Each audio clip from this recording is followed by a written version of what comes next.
مشکوٰۃ میں حضرت حذیفہ رضی اللہ تعالیٰ عنہ سے روایت ہے کہ آپ صلی اللہ علیہ وسلم نے فرمایا، قیامت ہرگز قائم نہ ہوگی جب تک تم اس سے پہلے 10 نشانیاں دیکھ نہ لو۔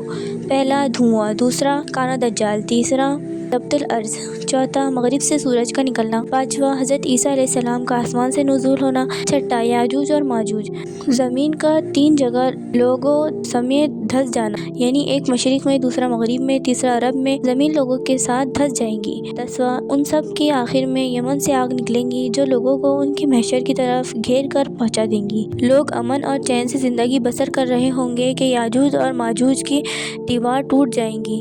یاجوج ماجوج کا ذکر سورہ کہف میں ہے اور یاجوج ماجوج نکل پڑیں گے۔ اللہ تعالیٰ کی طرف سے حضرت عیسیٰ علیہ السلام کا حکم ہوگا کہ وہ مسلمانوں کو طور کی طرف جمع کر لے، کیونکہ یاجوج اور ماجوج کا مقابلہ کسی کے بس میں نہ ہوگا۔ وہ اتنی بڑی تعداد میں اور اس تیزی سے نکلیں گے کہ یہ بلندی سے پھیلتے ہوئے معلوم ہوں گے، شہروں کو رون ڈالیں گے، زمین میں جہاں پہنچیں گے تباہی مچا دیں گے اور جس پانی پر گزریں گے اسے پی کر ختم کر دیں گے، یہاں تک کہ ان کی پہلی جماعت جب بخیرے طبریہ پر گزریں گی تو اس کا پورا پانی پی جائیں گے، اور جب ان کی آخری جماعت وہاں پہنچیں گی تو اسے دیکھ کر کہیں گی یہاں پانی کا کبھی اثر تھا۔ آخر کار یاجوج ماجوج کہیں گے، اہل زمین پر تو ہم غلبہ حاصل کر چکے، آؤ اب آسمان والوں سے جنگ کریں۔ حضرت عیسیٰ علیہ السلام اور ان کے ساتھی اس وقت ایسی جگہ گھرے ہوئے ہوں گے جہاں غذا کی سخت قلت ہوگی۔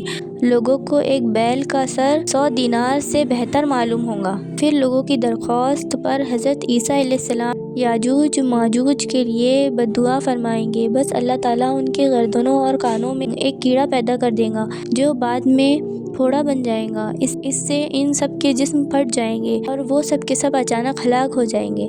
اس کے بعد حضرت عیسیٰ علیہ السلام اور ان کے ساتھی کوہ طور سے زمین پر اتریں گے، مگر پوری زمین یاجوج ماجوج کی لاشوں سے پھٹی پڑی ہوگی، چکناہٹ در بدبو سے بھری ہوگی، جس سے مسلمانوں کو بہت تکلیف ہوگی۔ حضرت عیسیٰ علیہ السلام اور ان کے ساتھی اللہ تعالیٰ سے دعا کریں گے، بس اللہ تعالیٰ لمبے گردنوں والے بڑے بڑے پرندے بھیجیں گا جو ان لاشوں کو اٹھا اٹھا کر سمندر میں اور جہاں اللہ چاہے گا پھینک دیں گے۔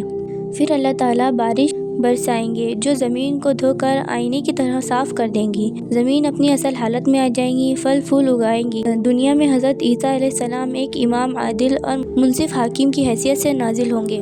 اپنی نبوت کا اعلان ہرگز نہیں کریں گے، نہ یہ کہیں گے کہ مجھ پر وحی نازل ہوتی ہے۔ آپ علیہ السلام رسول اللہ صلی اللہ علیہ وسلم کی امتی ہوں گے اور ان کی شریعت پر خود بھی عمل کریں گے اور دوسروں کو بھی اس پر چلائیں گے۔ نمازوں میں لوگوں کی امانت کریں گے۔ آپ کا نزول اس امت کے آخری دور میں ہوگا۔ دنیا میں نازل ہونے کے بعد آپ 40 سال تک قیام کریں گے۔ اسلام کی ابتدائی دور کے بعد یہ بہترین دور ہوگا۔ آپ علیہ السلام کے ساتھیوں کو اللہ تعالیٰ جہنم کی آگ سے محفوظ رکھے گا۔ جو لوگ اپنی بچاؤ کے لیے حضرت عیسیٰ علیہ السلام کے ساتھ ہوں گے اللہ کے نزدیک سب سے زیادہ محبوب ہوں گے۔ اسلام کے سوا وقت تمام مذاہب مٹ جائیں گے، جہاد موقوف ہو جائے گا، خوشحالی، امن اور سکون کا دور ہوگا۔ نزول کے بعد حضرت عیسیٰ علیہ السلام دنیا میں نکاح بھی فرمائیں گے اور آپ علیہ السلام کے یہاں اولاد بھی ہوگی۔